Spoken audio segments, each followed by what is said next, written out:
ప్రశ్నించడం ఆమె నైజం. ప్రజా సమస్యల పరిష్కారమే ఆమె లక్ష్యం. 18 ఏళ్లకే హేమాహేమి రాజకీయ నాయకులను తనదైన శైలిలో ప్రశ్నిస్తుంది హైదరాబాద్ అమ్మాయి. కరోనా కాలంలో అవగాహన వీడియోలతో మొదలై నేడు దేశంలోనే యంగెస్ట్ జర్నలిస్టుగా ఇండియా బుక్ ఆఫ్ రికార్డ్స్లో చోటు సంపాదించుకుంది. పాజిటివ్ జర్నలిజం బాటలో నడుస్తూ యువతలో ఓటు హక్కుపై చైతన్యం నింపుతున్న ఈ లిటిల్ జర్నలిస్ట్ స్ఫూర్తిదాయక ప్రయాణాన్ని ఇప్పుడు చూద్దాం.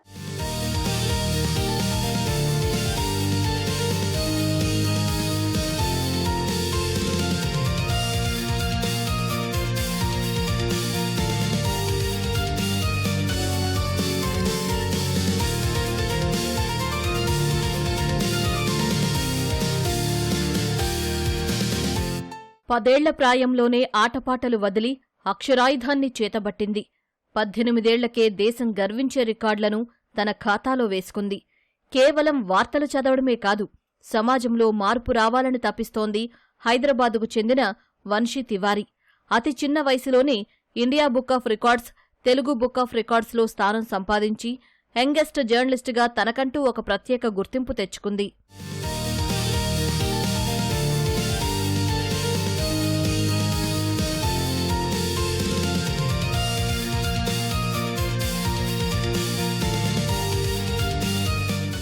హైదరాబాద్ సరూర్ నగర్ వెంకటేశ్వర కాలనీకి చెందిన సూర్యప్రకాష్ తివారీ, మమతా తివారీల ముద్దుల కుమార్తె వంశీ.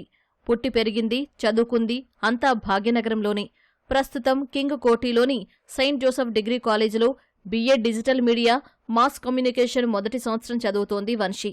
ఇంట్లో అమ్మ మమతా తివారీ, నాన్నమ్మ విజయలక్ష్మిల దగ్గర ఇంటి పనులు, వంట నేర్చుకుంటూనే తండ్రి సూర్యప్రకాష్ దగ్గర జర్నలిజం మెళకువలను, సామాజిక బాధ్యతను ఒడిసి పట్టుకుంది. నేను లాస్ట్ 5 years నుంచి యాజ్ ఎ యంగెస్ట్ జర్నలిస్ట్ పనిచేస్తున్నాను హైదరాబాద్ నుంచి.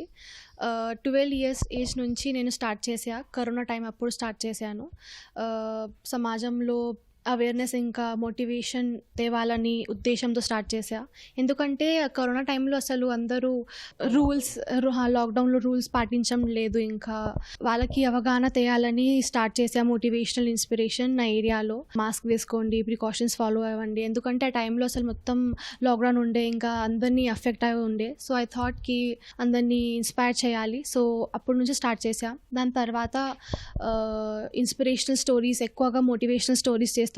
ఎందుకంటే సమాజంలో నెగిటివిటీ పెరిగిపోతుంది. So I wanted to raise positive news చేయాలి, అందరినీ ఇన్స్పైర్ చేయాలి. సో ఎక్కువగా పాజిటివ్ న్యూస్పై ఫోకస్ చేశా. మెయిన్లీ మై డాడ్, మా నాన్న చాలా నాకు ఇన్స్పైర్ అయ్యారు. ఎందుకంటే he is also working as a journalist, ఇంకా documentary film maker last 28 years నుంచి. సో చిన్నప్పటి నుంచి ఆ ఎన్విరాన్మెంట్ అలా ఉండేది. సోషల్ ఇష్యూస్పై డిస్కస్ చేయడం, లేకపోతే బర్నింగ్ టాపిక్స్ ఏదైనా ఉంటే తెలుగు రాజ్యంలో, లేకపోతే నేషనల్, ఇంటర్నేషనల్. సో డైలీ బేసిస్గా ఆ ఇష్యూస్పై we use to discuss a lot on that. Corona సమయంలో వంశీ జర్నలిజం ప్రయాణం మొదలైంది. మహమ్మారి గురించి ప్రజల్లో అవగాహన కల్పించేందుకు ఆమె చేసిన వీడియోలు అందరినీ ఆకర్షించాయి. అప్పటి నుంచి వెనుతిరిగి చూడకుండా లిటిల్ జర్నలిస్టుగా తన ప్రస్థానాన్ని కొనసాగిస్తోంది. సమాజంలో పెరుగుతున్న నెగటివిటీని తగ్గించి గుడ్ న్యూస్, పాజిటివ్ న్యూస్ పద్ధతిలో రిపోర్టింగ్ చేయడమే తన బాటగా ఎంచుకుంది. ఇంకా ఇక్కడ హైదరాబాద్లో కూడా లోక్సభ ఇంకా రాజ్యసభ ఎలక్షన్స్ కవర్ చేశా. లాస్ట్లీ ఇక్కడ రేవంత్ రెడ్డి గారిని కూడా కలిశాను ఎలక్షన్స్ అప్పుడు. తెలంగాణ ప్రజల కోసం ఎలా పని చేస్తారో, యూత్ కోసం ఎలా పని చేస్తారో, ఇంకా ఎలాంటి అవేర్నెస్ ఇంకా ఐడియాస్ తీసుకొస్తారో దాని మీద డిస్కస్ చేశాము 2 times I think during elections. దాని తర్వాత కూడా ఎక్కువగా నేను పాజిటివ్ న్యూస్ పై ఫోకస్ చేస్తుంటా. పొలిటికల్ కూడా కవర్ చేస్తా, కానీ ఎక్కువగా పాజిటివ్ న్యూస్. ఎందుకంటే యూత్ ఇంకా ప్రజలు చాలా డిప్రెస్ అయిపోతున్నారు నేను చూస్తుంటే. ఎందుకంటే ఇప్పుడు మనం న్యూస్ ఆన్ చేసి చూస్తాం, ఎక్కువగా నెగిటివిటీ న్యూస్ చాలా వస్తుంది. క్రైమ్ది, లేకపోతే వార్ది. అది ఇంపార్టెంటే, కానీ అది ప్రజలపై చాలా ఎఫెక్ట్ అవుతుంది, ఎక్కువగా యూత్ అండ్ చిల్డ్రన్స్ పై. సో ఐ థాట్కి ఒక పాజిటివ్ న్యూస్ రావాలి, అది మంచిగా వాళ్ళకి వాళ్ళ బ్రెయిన్ కోసం, వాళ్ళ ఫ్యూచర్ కోసం మంచిగా పని అవ్వాలి. సో ఈ విషయంపై ఎక్కువగా ఫోకస్ చేస్తుంటా. రాజకీయాల్లో ప్రముఖ నేతలను ధైర్యంగా ఇంటర్వ్యూ చేసి ఔరా అనిపించింది వంశీ. తెలంగాణ సీఎం రేవంత్ రెడ్డి, మహారాష్ట్ర మాజీ సీఎం దేవేంద్ర ఫడ్నవీస్, సచిన్ పైలట్, సుప్రియా సూలే, కిషన్ రెడ్డి, ఈటెల రాజేందర్ వంటి నేతలతో పాటు సీనియర్ జర్నలిస్ట్ రాజ్దీప్ సర్దేశాయ్ వంటి హేమీలతో ఇంటర్వ్యూలు చేసి తన వాగ్ధాటిని చాటుకుంది. రిపోర్టింగ్కే పరిమితం కాకుండా ఎన్నికల సమయంలో ఓటు హక్కు ప్రాధాన్యతను వివరిస్తూ కాలేజీలకు వెళ్లి యువతను చైతన్యపరిచింది వంశీ. నేనే ఎడిటింగ్ లేకపోతే కానీ స్క్రిప్ట్ రైటింగ్ నేను చేస్తుంటా. సోషల్ మీడియాపై కూడా నేనే ఐ పబ్లిష్. ఇంకా ఎందుకంటే మై డాడ్ హెల్ప్ చేసేవారు, కానీ ఇప్పుడు నాకు అది అలవాటు అయిపోయింది. సో ఇప్పుడైతే నేనే స్క్రిప్ట్ రాయడం, లేకపోతే అఫ్కోర్స్ డాడ్ కూడా హెల్ప్ అడుగుతుంటా. ఎందుకంటే ఒక స్టోరీ స్క్రిప్ట్ రాయాలంటే దాని 5 Ws ఇంకా 1 H ఉంటుంది. సో అది ఫాలో అవుతారు. సో మై డాడ్ కూడా హెల్ప్ చేస్తారు. ఇంకా ఇప్పుడైతే నేనే రాస్తున్నాను. ఎడిటింగ్ కానీ, స్టోరీ నరేట్ చేయడం కానీ, ఇంటర్వ్యూస్ తీసుకోవడం, క్వశ్చన్స్ ప్రిపేర్ చేయడం కానీ, అది అంతా నేను చేస్తుంటాను. స్టార్టింగ్లో చాలామంది మోటివేట్ చేశారు, ఇంకా డిమోటివేట్ కూడా చేశారు. ఎందుకంటే ప్రోస్ అండ్ కాన్స్ బోత్ ఉంటాయి.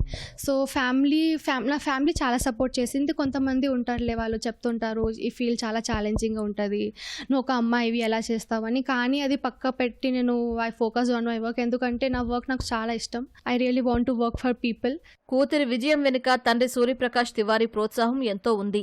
పిల్లలకు నచ్చిన రంగంలో తల్లిదండ్రులు మద్దతిస్తే అద్భుతాలు సృష్టిస్తారని అంటున్నారు ఆయన. నా డాటర్ వంశీ తివారీ 5 years నుంచి యంగెస్ట్ జర్నలిస్ట్గా పనిచేస్తుంది. ఆమె 12 years ఏజ్ ఉన్నప్పుడు ఎక్కువగా వాతావరణం ఇంట్లో న్యూస్ చూసే వాతావరణం ఉండే. అయితే అన్ని టాపిక్స్ చర్చించే వాళ్ళం. లాక్డౌన్ సమయంలో మేము బయటికి వెళ్ళినప్పుడు వంశీ చూసింది, ఎవరు న్యూస్ రూల్స్ పాటిస్తలేరు, డాడీ వీళ్ళు ఎందుకు పాటిస్తలేరు, ఇంత భయంకరమైన వ్యాధి వచ్చింది కానీ వీళ్ళు ఎందుకు అవగాహన లేదు, ఇంత నెగ్లెన్సీ ఎందుకు ఉంది అని అడిగింది. నేను ఆలోచించి చెప్పినా, నువ్వు అడుగుతా వాళ్ళని క్వశ్చన్. అవును అడుగుతా అని చెప్పింది. వంశీలో క్వశ్చన్ అడిగే గుణం చాలా ఉంది. అయితే ఆమె డైరెక్ట్గా వెళ్ళి క్వశ్చన్ అడిగింది. నేను షూట్ చేస్తూ ఆ వీడియో తీసినాం. ఆ వీడియో నుంచే వంశీది జర్నలిస్ట్ స్టార్ట్ అయింది. నా ధ్యేయం ఒకటే, వంశీ ఒక మంచి జర్నలిస్ట్గా ఒక పాజిటివ్ న్యూస్ని మొత్తం సమాజంలో ప్రసారింపచేయాలి. మంచి పాజిటివ్ న్యూస్ని, అందరికీ ఇన్స్పిరేషన్ ఇవ్వాల్సిన న్యూస్ని, మోటివేషన్ ఇవ్వాల్సిన న్యూస్ని వంశీ అందరినీ అందించాలి. ఇంకా ఏమైనా సమస్యలు ఉంటే లోకల్లో కానీ సమాజంలో కానీ ఆ సమస్యల్ని బయటికి తేవాలి, ప్రభుత్వం ముందుకు తేవాలి. అట్లా మంచి ఒక జర్నలిస్ట్గా రాణించాలి వంశీ అనే నా ధ్యేయం. సమాజంలో సమస్యలను వెలికితీసి వాటి పరిష్కారం కోసం కృషి చేస్తానన్న వంశీ భవిష్యత్తులో గొప్ప జర్నలిస్ట్ కావడమే లక్ష్యమంటోంది.